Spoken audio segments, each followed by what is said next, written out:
Včera jsme se nevyspali, protože jsme řídili, dneska se nevyspíme, protože má trošku házet, ano.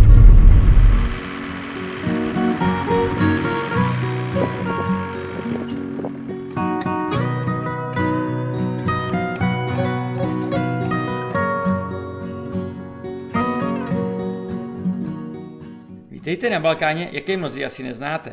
Nečeká nás totiž žádné horko, ani vyvržení odvaní na pláži, ale naopak kouzelná zima v nespoutaných a opuštěných horách. Což mnohdy bývá vykoupeno strastiplnou cestou do jejich nitra, jelikož zimní radovánky tu nejsou populární jako u nás a lidé se naopak raději stahují do nížin. Kozlem utržený nárazník v závějích neudržované silnice první třídy. Budiš nám skromnou daní a povyražením na začátku naší cesty.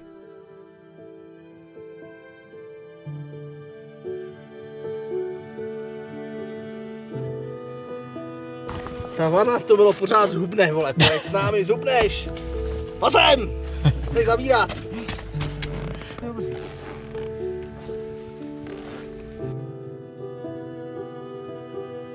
Durmitor, více jak 2000 vápencové pohoří, jež jako první měl ukojit naši touhu, zcela předčilo naše očekávání. Z tohoto letního turistického lákadla tu v zimě čiší klid a již pár stovek metrů od parkoviště naše lyže vykrajují stopy do ryze panenského sněhu.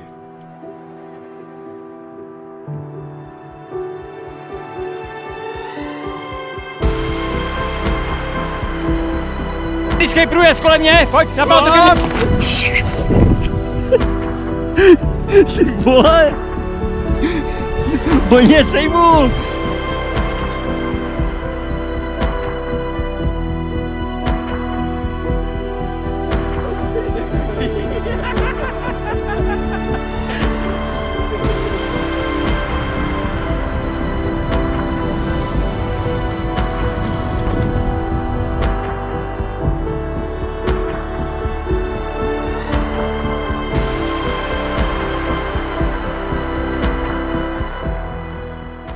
Dokonce i postarší lyžařské středisko solidních parametrů je za naprosto ideálního počasí prakticky lidu prázdné. A ten sníh. Nepamatuju, že bych si kdy vychutnal celodenní Manchester bez všudy přítomného umělého sněhu, který tolik drásá naše dřevěný lyže. Myslím, že pokud by nám nevypli vlek, tak jezdíme do úmoru. Škoda, že chtějí kluci dál. Jsem si říkal, že si dám košili do kalhot, ale možná si to rozmyslím.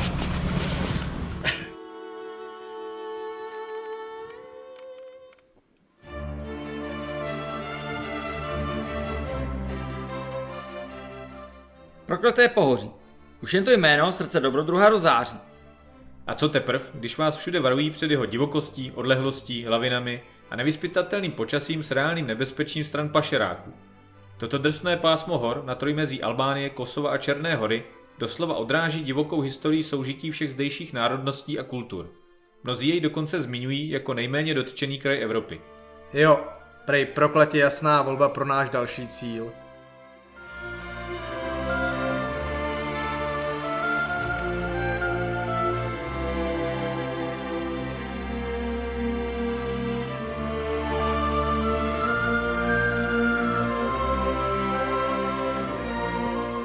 Pánové, říkám vám, ty tohlety na Balkáně nejsou jako u nás.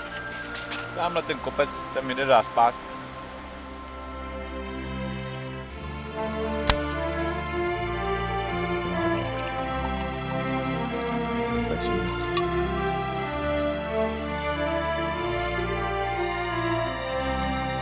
Nazdar výpravy.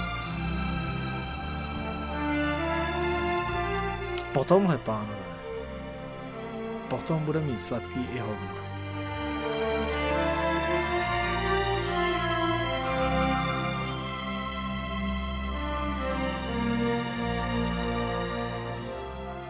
Výpady podnikáme ze zapadlé a poklidné černohorské výsky v Usaně směrem k hranici s Albánií. Těžko však už hledáme cestu z vesnice samotné skrze oplocené ohrady s divoce štěkajícími psy. Zatím tu asi mnoho lyžařů neprošlo a tak se hlubokým a opuštěným údolím někdy doslova prodíráme a překonáváme spoustu překážek. Bereme pro usnadnění cesty dokonce zavděk zamrzlým náhonem. Jo, ale i ten končí skalní soutězkou.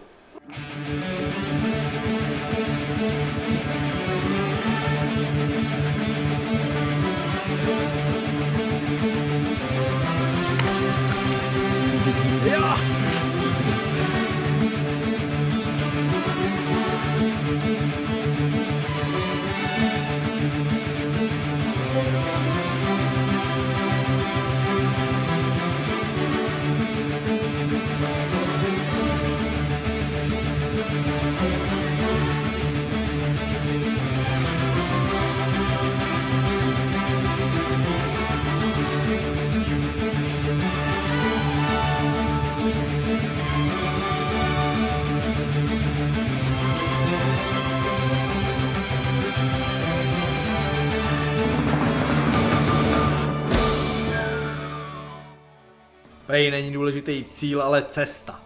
No teď tomu tak je, v našem případě teda určitě. Cesta vzhůru výživná byla a po cíli v podobě chaty, která tu snad v létě poskytuje nějaké občerstvení, jsme ve sněhu nenašli ani památky.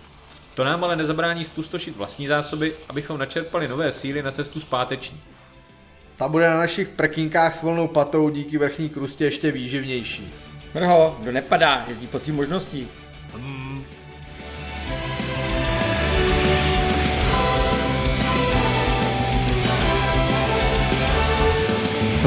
Dobře on.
Druhý den nás probouzí skleslý stan pod tíhou těžkého čerstvého sněhu a podobně skleslým dojmem působí i mrha, který se jim na jasankách těžce propracovává vzhůru.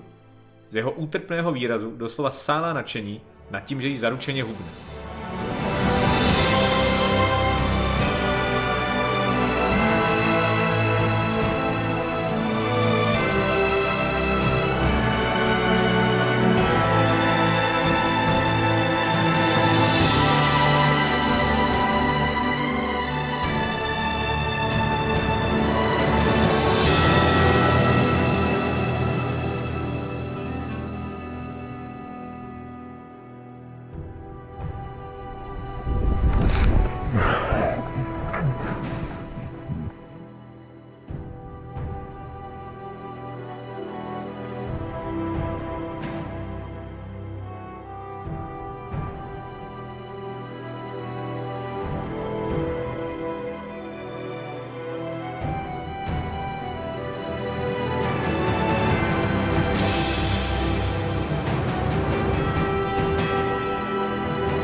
Podmínky pro samotný sjezd nejsou díky těžkému sněhu o moc snažší než včera, ale pády do měkčí peřiny dodávají na efektu a sněhové nadělení nám na závěr dovolilo projet i samotnou vesnici. Jen kdyby tam nenechávali auta vprostřed cesty. A to mě ještě předtím kousnul do prstu. To jsem zvědav, co mě ještě čeká v Kosovu.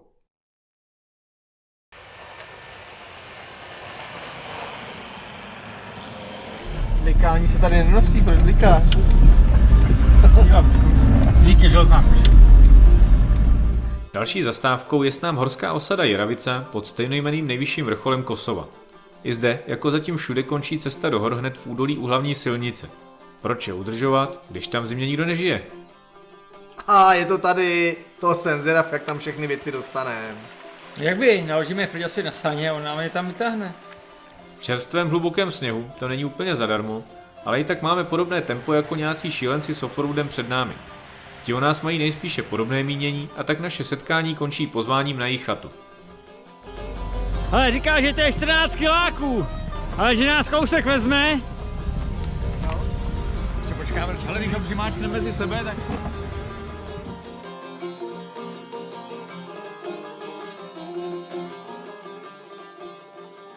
Saně i sebe ukládáme na korbu pick-upu a užíváme si jízdu jako na divokém bíkovi, kterému je potřeba občas zatlačit anebo proházet cestu. Po vzájemné výpomoci v podvečer spokojeně usedáme v Grand Hotelu Jaravica, kde hostí freeridery ze všech koutů světa. A ty nenechává naše vybavení chladné. Obzvláště dřevěný surfboard jde z ruky do ruky a taky u pivka slibuju, že si ji mohou v příštích dnech kdykoliv vyzkoušet. Oáza freeridových magorů, bývalých vojáků UČK, jejich hudby a kouře, který by se dal krájet. Budiš nám pár dnů domovem. Čau chlapi. Ahoj, ahoj.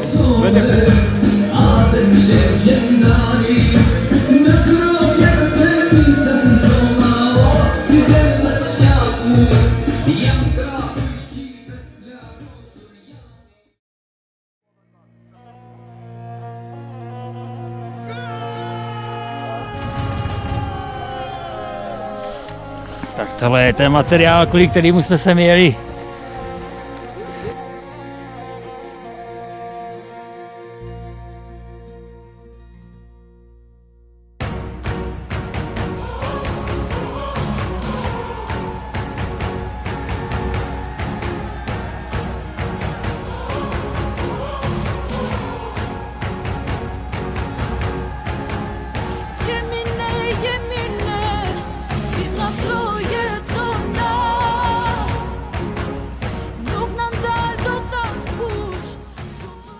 V čerstvé hluboké vrstvě prachového sněhu se propadáme do říše snů a fantazie. Často doslova. Tak na čechranou peřínku si neužila ani princezna na hrášku. Horší už jen bývá se z té skřivé nádhery vymanit, když nás obejme svou bezednou náručí. Marně zde hledáme ples, která by nám pomohla zpět na nohy. Na svazích tak zanecháváme krásné vlnky, které jsou tu a tam zdobené hlubokými krátery. Jako vlnící se řetěz na vánočním stromečku, který zdobí sem tam nějaká ta koulička.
Ještě, že naše volná pata a kožené lyžáky fungují bezpečněji než moderní vybavení.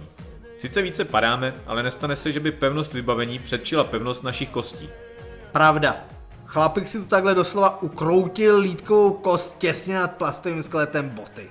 A dosad ho až do nemocnice bez helikoptéry. To bylo 10hodinový martýrium, který ho muselo sakra bolet.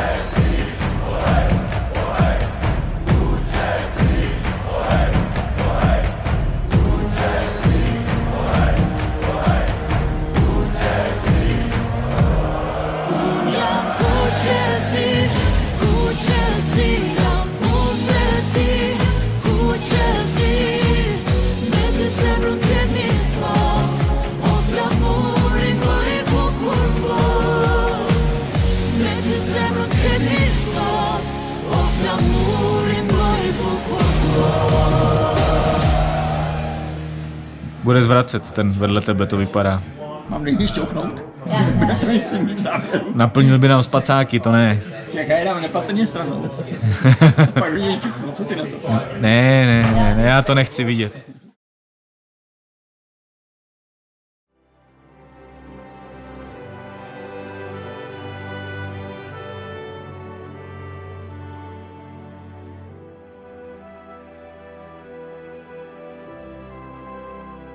Celou noc jsem strávil nad záchodovou mísou. Co jsi tam dělal? Co by asi, modlil jsem se za lepší podmínky. A povedlo se. Nadpozemský sníh, jasné nebe, bezvětří a uhrančivá krajina, která pouze nám, stoupající mlhou, jako svým závojem pomalu a svůdně odkrývá zrušující partie, které nás k sobě přitahují jako magnet. Pohybujeme se někde na hranicích Albánie, Kosova a Ráje. Nebojíš za hranicí? Ráje nebo Albánie.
Není to nádhera.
můj nejhezčí freeride v životě.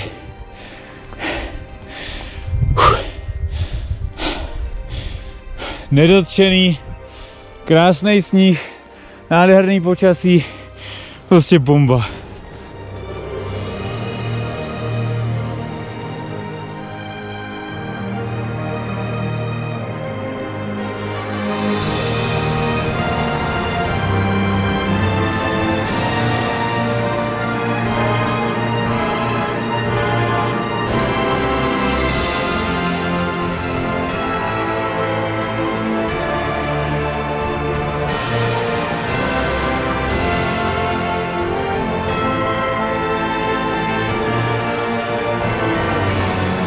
Is there hard like here or not? 20 meters.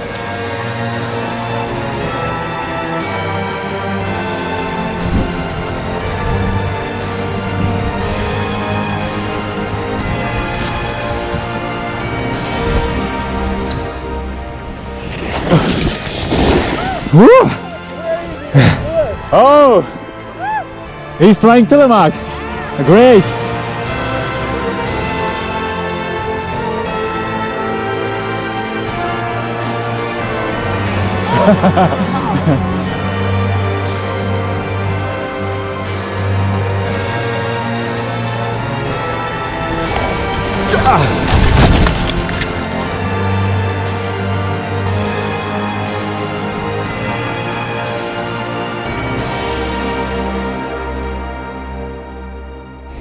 It's too icy, too hard.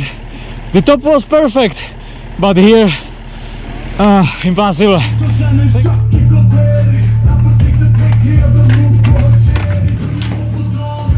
Já jsem dneska suchej třeba, co vy? Já jsem vás sledoval, jak jdete do ten buben a jsem rád, že jsem s vámi nejel. Ten byl vyloženě krusta. He is little bit wet. So many faults. Of course.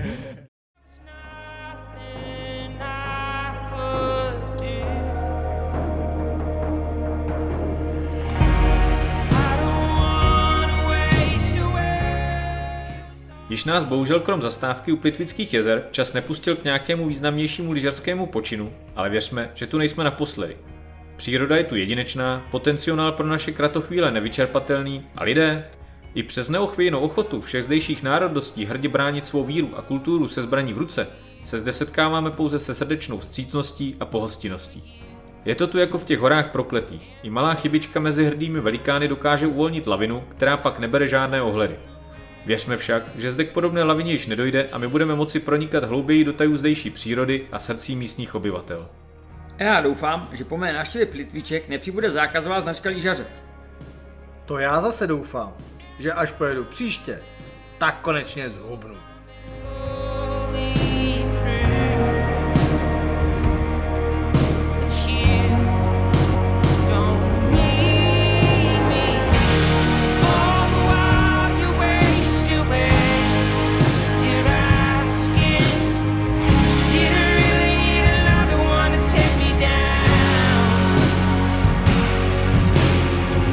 Everybody knows something that's hard to live with the dark.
Tak sladké sny balkánské peřiny.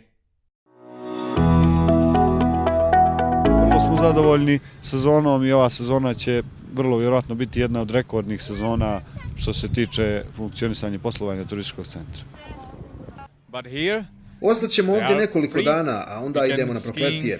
Ovdje je nice prelijepo. weather, U nice centralnoj country, Europi it's na wonderful stazama for su us. ogromne gužve, It's a ovdje možemo absolutely slobodno da different, skijamo. than, Vremenski Central uslovi su Europe or odlični, Alps or drugačiji od Czechia. onih u centralnoj Very Europi nice. ili I Alpima. hope I will Nadam se da ću come ovdje once ponovo more doći with s my familijom. Izuzetno smo zadovoljni, prelijepo je. Sunce, snijeg, fantastično. Sjajna priroda, prirodan snijeg, sve je prelijepo, potpun ugođaj za uživanje. A to bych řekl. Máme dovolenou, takže si to užíváme.